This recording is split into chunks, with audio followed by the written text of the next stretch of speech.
Hello, welcome to Convos for A Bubbly Life. I'm your host, Tiara, aka T, and I love to live a life that is bubbly. We are exploring the journey of creating your version of a bubbly life, an extraordinary life designed by you. So let's do it. Today, I'm super excited because I have the Pamela Lynch here with me, and we're going to be talking about how she's created a bubbly life for herself and all of the cool things that she's got going on in her life. So Pamela, can you introduce yourself and tell us what you do? Thank you. And thank you for inviting me to be on your Convos for a Bubbly Life. I'm so excited to be here with you as well. I am a publisher and I am a spiritual librarian. And what that means is I help people document the shift in consciousness. So I am a writing coach that helps people with breakthroughs so that they can write better and with ease and more confidence. I love that. I love that. I love that. So can you talk a little bit about how you've gotten to this space? Like you've done so many things, you've gotten into publishing, like where did it all start? When I was 22, I started working at a publishing company. So I worked for a company in Toronto. I worked for two different publishing companies over 31 years. And so I have a long history in publishing. And then when I lost my corporate job, like a whole department, they were just doing all kinds of cutbacks back in 2011. And I worked remotely in this beautiful little city of Kelowna, BC. So I was probably one of the first people who had a work and family program, back then. It was as I moved here in 2002. So that's when I started my work and family program. And I still worked for the publishing company. And I got to do that because I was their web producer. And I said, I can work anywhere. And so I created that, right? So I created this dream life back then, moving from the big city of Toronto where my kids were on a really short leash in the city. And then we came here and dads were taking the kids up the mountains and riding their bikes down mountains. I'm like, where are they going? They're going to be how long? All day. Oh, okay. And what do they do there? Anyway, yeah, they immediately went up into the bush. And so I lost my job and I'd been working here remotely for 9 years. And I started to look around and went, I could go work for somebody here for like $15. I'm like, no thanks, because it's a resort city. So we have what they call the sunshine tax. So then I thought, what can I do? So I had an outplacement and the company had to pay for that for me and give me that. So what that revealed was I would be good at three things: a teacher's assistant, which meant I would have to go back to school. And remember, I was 53 at the time, right? And or a realtor. And because it's a resort town, there's lots of realtor. I knew that we didn't need another realtor here. And then a life coach. And I'm like, what the heck is a life coach? So I ventured down that and I became a law of attraction life coach. Then I became a dream coach. Then I became a universal laws coach. So all of this experience in coaching was, first of all, for me to delve inward to find out who I was and what my gift was to offer to the world. And then, of course, it enabled me to use coaching really intuitively with clients and writing. Yeah. Oh, wow. Such an amazing story. Like such a great path. So when you were like 22, could you even have like any sort of like inkling that you would be where you are now? No, that was like 40 years. That was 40 years ago plus. But no, it was a job. And it was, in those days, very few people got out of school and said, I'm going to go work for a publishing company. They did one of two things. They were either already writing in some capacity, they were an editor, so they had a writing degree of some sort, like a master's in English or something like that. Or they were teachers who decided that they didn't like teaching. And because education and publishing is so uniquely linked, right? A lot of people came from the educational world. And Okay. so at 22, it was, for me, it was a job that was close to home. Okay. So like you didn't plan on working for a publisher, like, straight out of like education or anything like that. Okay. No. Oh. No. And what's really funny about my story is I actually, I dropped out of school when I was 16. I left home when I was 16 and I dropped out of school at 16. So it took me a little while to fall into the publishing arena. And then when I was 40, my boss, at that point, I was the executive assistant. So I was working with all of the executives helping to run the company. And at that point, my boss, she said to me in a review, "We know you're bored because you just keep asking for more work. So what is it that you want to do? And we'll send you back to school, if you want to get into marketing or if you want to." And my other boss is the VP of F&A, who had the networking guys, all the tech, the IT department reporting to him. He slid this piece of paper across the table. He goes, "Or you could do this internet thing." So this was 1998, right? So anyway, so I looked at it and we left the meeting, and 2 minutes later, I walked back into my boss's office and I said, "Do you have a minute?" She goes, "Yeah, what's up?" I closed the door. She goes, "Oh, closed door. That's interesting. What's up?" I said, "Well, in order for me to go back to university, I actually need to go get my GED." And she looked and she, said a few choice words and she says like, "Oh, you're good." What do you mean? She goes, "I thought you had university education." I go, "Yeah, I just keep my head down." I don't talk about it, right? But that was well into, I started when I was 22. This was when I was 39, just about to turn 40, because I went back to university on my 40th birthday. So my first class was on my 40th birthday, right? So 22 years into, like, I think some of my bosses along the way had an inkling, because I did have one boss who, she said, "The only thing that an education tells anybody is that you have the capacity to learn." Oh yeah, for sure. Yeah. Right. And so she must have known, and that was early in the days. But yeah, so it was really great. And she used to use me as an example when her VPs were going through something. They said, "You want to know how to manage your career? Go talk to Pamela Lynch." Right. So yeah, so it was lots of fun, and I had a really great career. And in, I don't know, maybe, 2018, I met with a business coach, and she wanted to know my background. She goes, "I know you're a coach, but tell me more." I go, "Well, I was in book publishing for 31 years. And she goes, "And nobody knows?" I said, "No, it's what I used to do." And she goes, "No, you can't be in something for 31 years or that long and it not show up somewhere in your business." Mm-hmm. And so I was house sitting for a friend in Arizona, and I'm from Canada, right? She flew me down to dog sit. And I spent that month writing my sales page and just really diving into creating my publishing company. And then in my first year, I've published 4 books. So yeah, so it's been a fun journey. That's so fun. I love it. And I love how, like, it sounds like you like allowed opportunities to show up and then like received them, which is really cool. And I think some people don't necessarily see that, where they're going through their life and they're kind of like falling into the, like, this is what I'm supposed to do, this is what happens. But like, I love this like openness of like, okay, well, like, do you want to go back to school? Do you want to do this? Like, and go and like, oh, life coaching seems like something you'd be good at. Let me check that out. Like, I love that.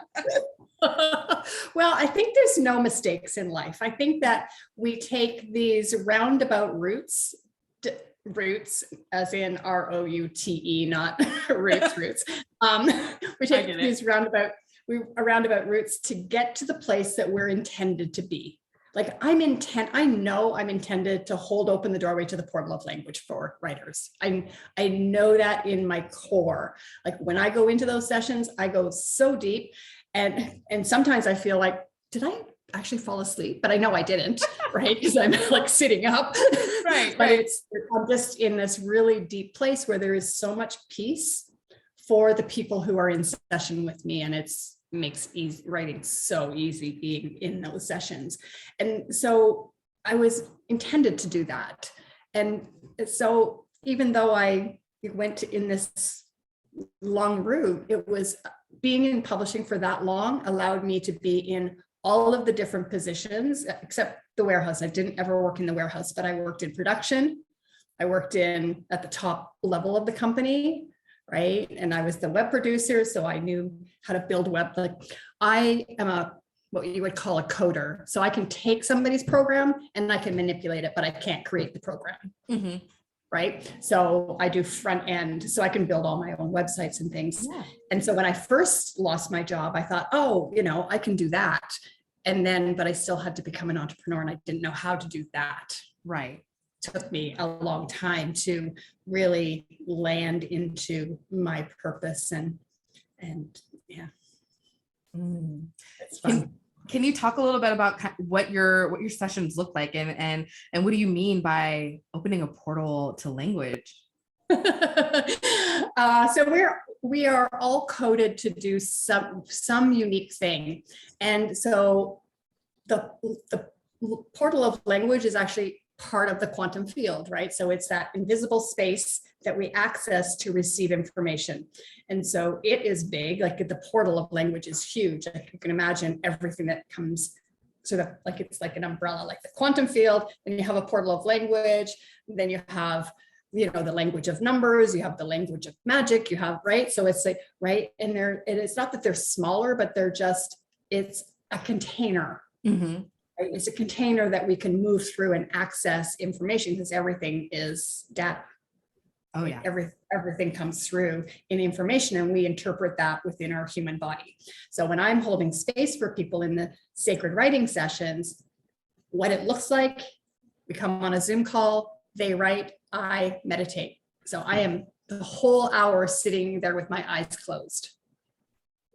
And then at the end of the session, I just close the Zoom call out, because they are still in the energy of writing.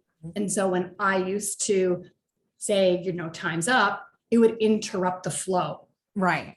And so they can stay in that energy. And so being in the membership allows them to access that anytime. They don't have to actually be physically in a Zoom call with me, because they're in the membership. They can access it anytime, and they just intentionally open up the portal and they start writing. And the thing that happens is it's from their stream of consciousness, and there's no interruption from the human interruption, right? The egoic part of us who wants to say, oh, you didn't spell that right. Mm-hmm. Mm-hmm. And so it really does look like they're writing, I'm meditating, but it's an energetic connection that happens. Beautiful. I do want to speak from my own personal experience, because I have had like a taste of your sessions. And for me, I want to say, like, for anybody that's creative, it doesn't necessarily like have to be writing or whatever. Like the space that you hold, it's like, it puts you in flow. That's how I feel. Like it puts me in like I've recorded like a podcast episode the couple of times that you've offered it to either like the co-op or any other space. And I'm like, oh, okay. Like this is my wheelhouse. This is what I want to do. So like, I'm going to put my energy this way. And it's just like this, like easeful, like the removal of writer's block, if you will, of like, what am I going to talk about? It's just like, okay, this is what's happening and this is what's coming out right now. And it's amazing. And I like how you said that, we don't get into our mind about like editing ourselves, right? It's just allowing that flow. And I think that's really important for some people to have the opportunity to just flow for a bit. And we can always go back and like change and edit if we need to later. But sometimes the hardest part is just getting started. And so to be able to open that space where people can just like actually get started is like phenomenal. Yeah. And then it becomes a place where, I'm holding them accountable, because it's time that they've committed to come in and write, right? Because they're paying money every month. So it's like, come in and utilize that space. Because one of the things that I believe is that with energy, so we'll use learning, for example. Mm-hmm. So learning, you can learn for 7 hours, or you can be in flow and do the same in 1 hour.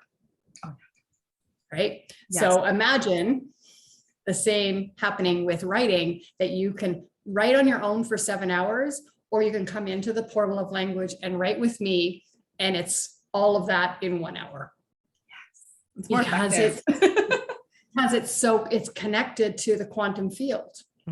And it's limitless when you're accessing the quantum field, which all of us do. We just don't understand that we do. We don't remember that we do. And we get in the way of us doing that. Oh yeah. For those who might not have ever like attempted to access the quantum, I like to think, like, you know, sometimes we say time flies when we're having fun and you don't realize how quickly time goes by.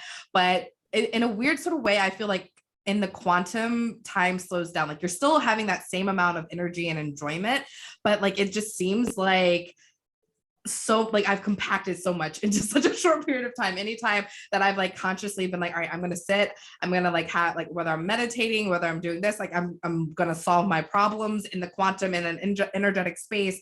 And then I come back and I'm like, oh, I'm thinking that I've been there for like 2 hours. I'm like, it's been 5 minutes. What else can I do with my day?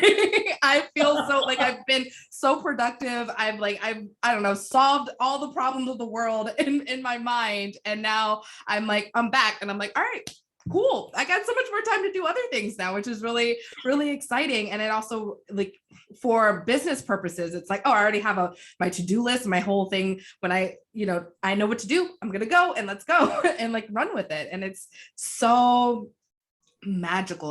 That's what it is. It's just magic, a magical space. It's energy. And I love this conversation because, you know, the world is shifting and people are opening their minds up to the power that we have, like the innate power that we all contain within ourselves.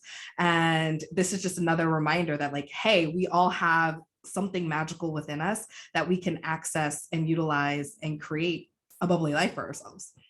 Exactly. And the thing I want to really bring home is that we do this, when we do this, which is for someone else, right? So I'm opening up a portal for other people to write, yes. Right? Like I'm not writing in there. So I'm holding space. So I'm doing that for someone else.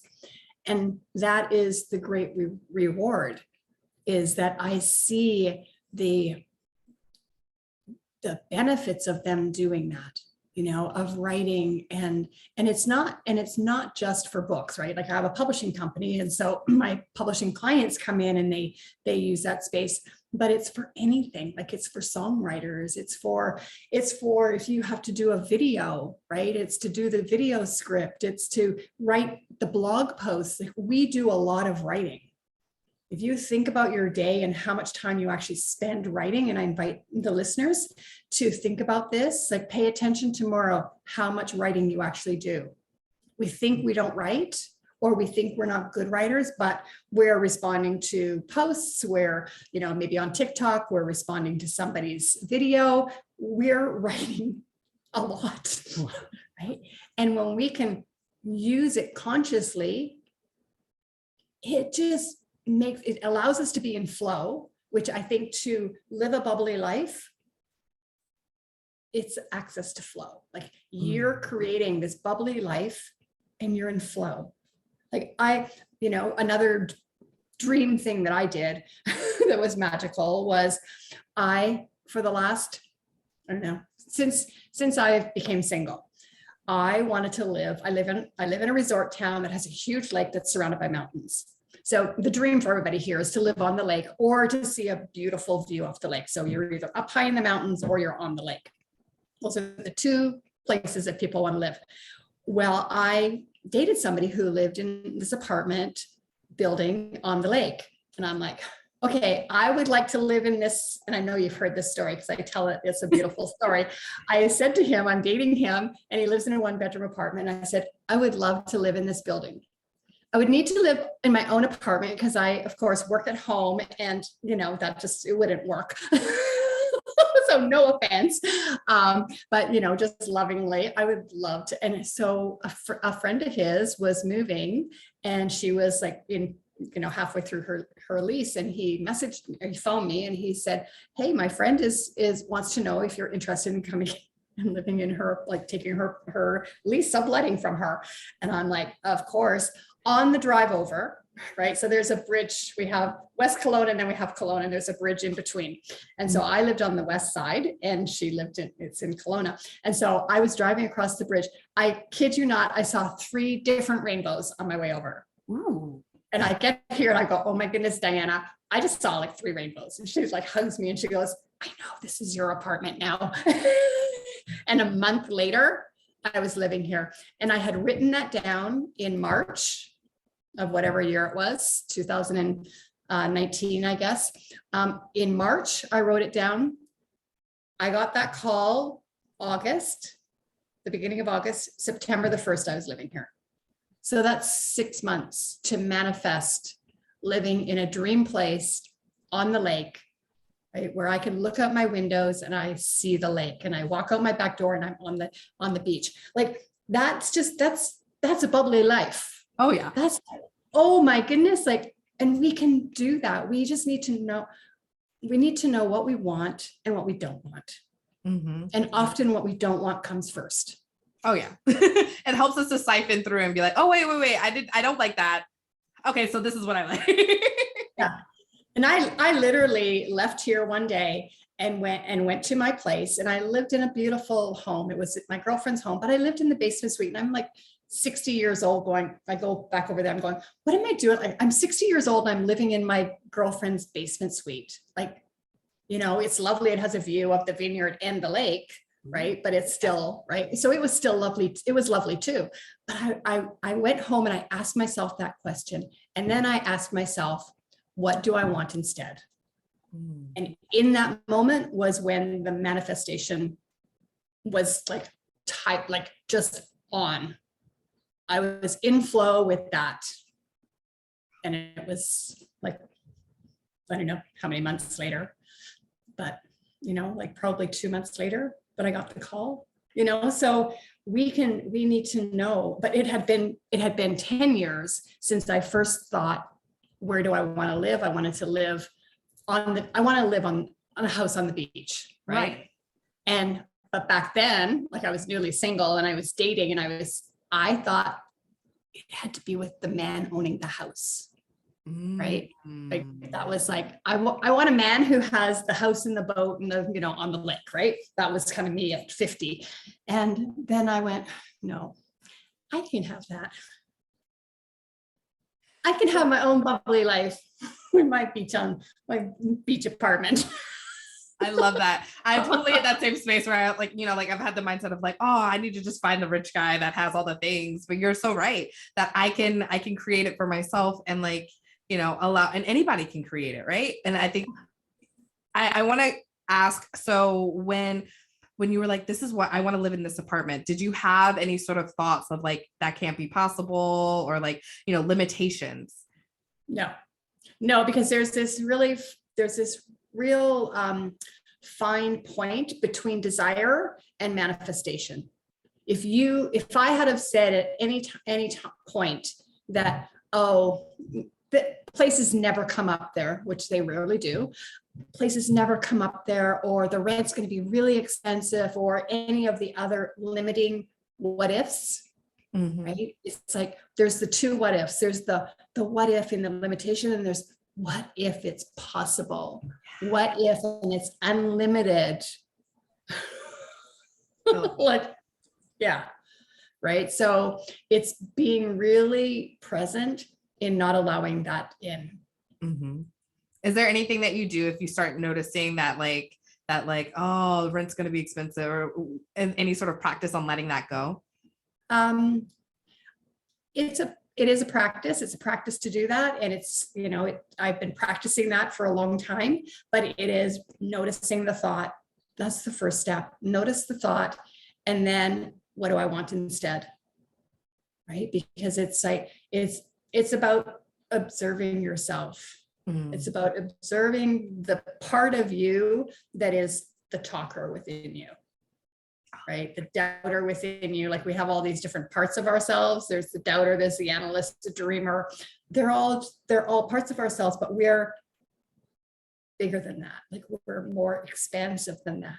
We're the observer to that. So when we start learning to become aware of it and then be the observer and then be really clear about what we want, it's really important. But it's, it gets easier. And so much of it is really in understanding your belief systems, what's sort of underneath the surface in the subconscious, because that's all our programming, right? So we've done you and I, we've done lots of work in that area. Oh yeah. It's, it's a journey. And yeah, and it's what we desire. If we desire a bubbly life, we can have a bubbly life. Yes. We really can. Yeah. And because one thing I know for certain is we're all born extraordinary. We're born extraordinary, but we're conditioned to be ordinary. And so when we can remember that we're extraordinary, that's when, it's really kind of sinks in that you have a beautiful gift. I have a beautiful gift. Your listeners have beautiful gifts. And to ask them, what is it that you want to tap into? Because the idea that we all have just one single purpose is kind of old now. It's right. Our purpose is to be happy, right? Our purpose is to love being who we are. Multifaceted, multidimensional. It's so, like you said, expansive. We are so expansive. And I mean, that's my favorite quote. We are born extraordinary and conditioned to be ordinary. And I think I've said it before. And so those of you who have heard me say it, and I say, my friend Pamela says this is the Pamela that I'm talking about. Yeah. And all of these quotes that come through us, they come from the quantum field, right? They come from the space that we do not see, but that is where we come from. And all of our ideas come from that. So when people are stuck in writing, it just means that they're in their body, right? We would say they're in their head, but they're in their body and they're not open to the field. They're not open to the access point where ideas come in. Right? So it's like channeling. You're a channeler. And we're all able to tap into that gift that we have of channeling because all of our thoughts come through the channel. Yes. They come through it. And it's about being able to get good at it. First of all, you have to believe that you are. It's with anything, right? You have to believe that you can play the guitar. And then you have to do the practice. You have to write. You have to channel. You have to live the extraordinary life. You have to live the bubbly life. Yes. Practice, master it, own it. Yeah. So it's exciting. Yeah.